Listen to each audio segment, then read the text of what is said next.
something about it, right? Now you see, oscillating much longer than the other springs. What's the difference? You heard what I said. That's what I think, but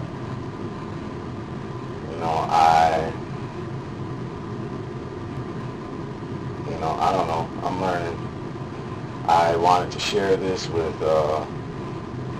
you guys, so you guys can know this and share these observations and be able to help with your experiments and let the circle continue. So let's take a look at this. Nice. Look at that. Oh. Yeah, she got a little hoppy there. She's getting a little hoppy there.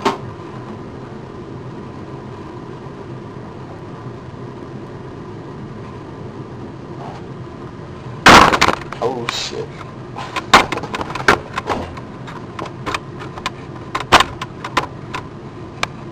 See here, let's see, just out of the camera shot, we got this spring hanging here. We had that attached in the front. You saw we had it hanging down in the front. So you got a lot of different things going on here. This spring right here didn't seem to really do a whole lot. I noticed some real minor differences with this, but it did have an effect. It helps keep it from getting too out of control when you are running hard there.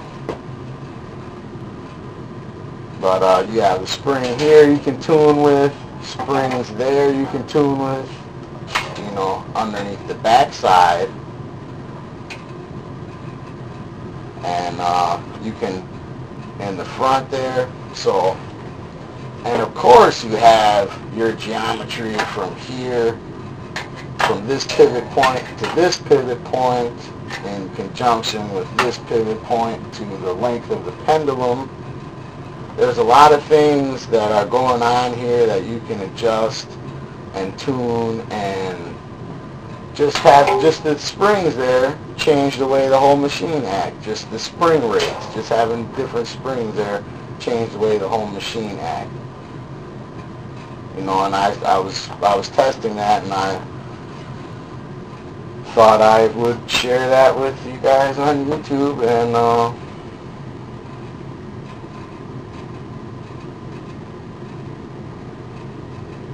I hope we can go further with this. This is, you can't really see, but this right here is graph paper that I was using. Let's see if we can get a close up on that. Yep, there you go. Let's see it. That was graph paper I was using to see what kind of stroke I was getting. I was watching. Yeah, here, let's do that.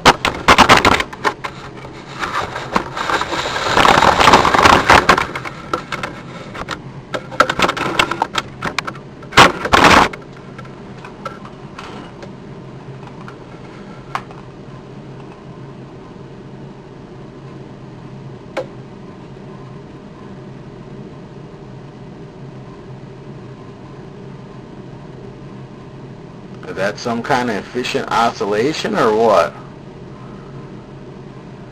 It looks like it's almost coming back to the same spot each time.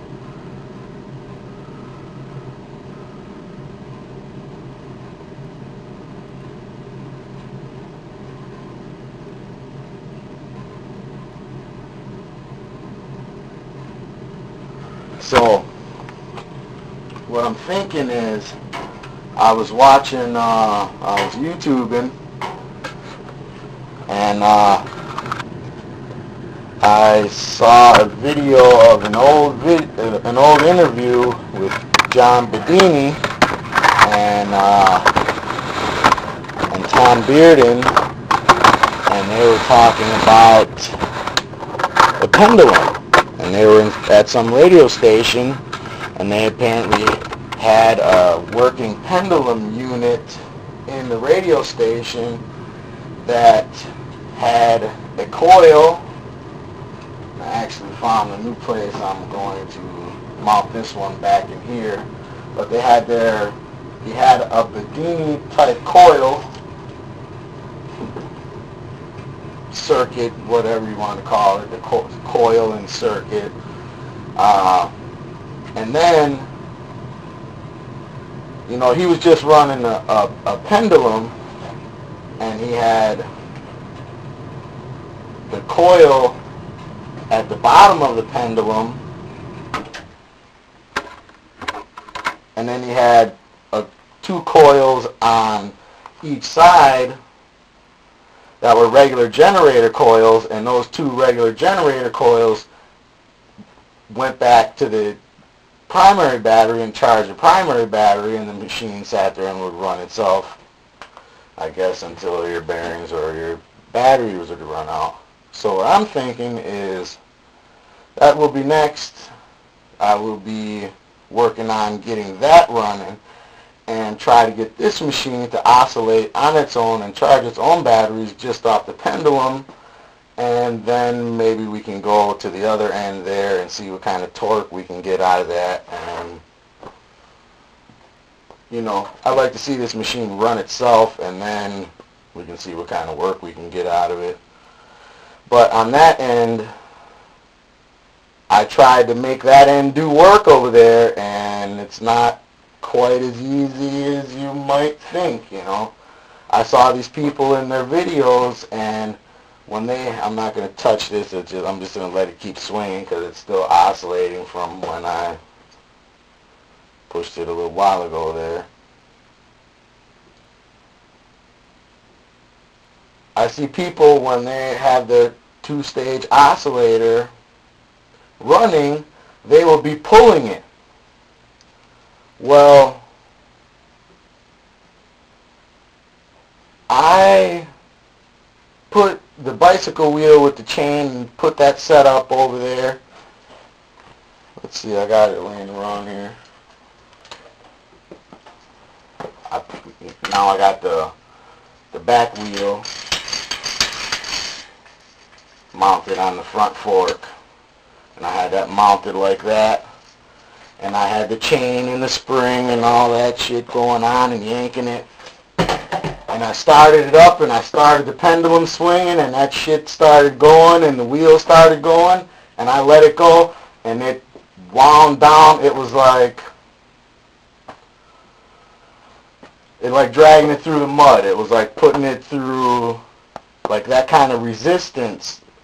It added a resistance that it was having to pull through that it couldn't do. It was like interfering with the oscillation.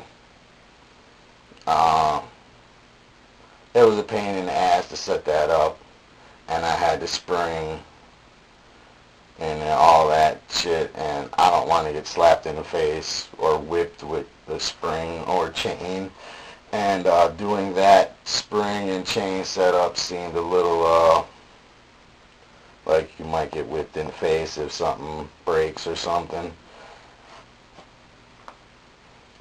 But I will get back to that anyways. I haven't given up on that. I'm not saying I'm not going to try that or that's not worth trying. I think that's worth doing. Maybe just something I did wrong. I think I know I had a lot of tension on the mechanism and the chain and the sprocket and everything. That might have been what was causing it right there. But like I was saying, for my fellow experimenters out there, your springs, if you have them set up in your weights, yeah, and there's no weights up here. You notice that, no longer any weights, which I think is beneficial because I think that might just free up that end to do more work because you're not using those weights to store energy. You are compressing it into the spring, and the spring is giving it back. So I think the spring might be more efficient than the weight, because this thing right here is oscillating for much longer with the springs there and no weights up there, like I had it before, originally running with the Bedini coil. But I don't know if I also have this arm here. I think I might be using this to get a longer arm, which having a longer arm here is going to give me a faster speed going across the Bedini coil. Hopefully I'll get enough speed to fire the coil and keep the machine oscillating.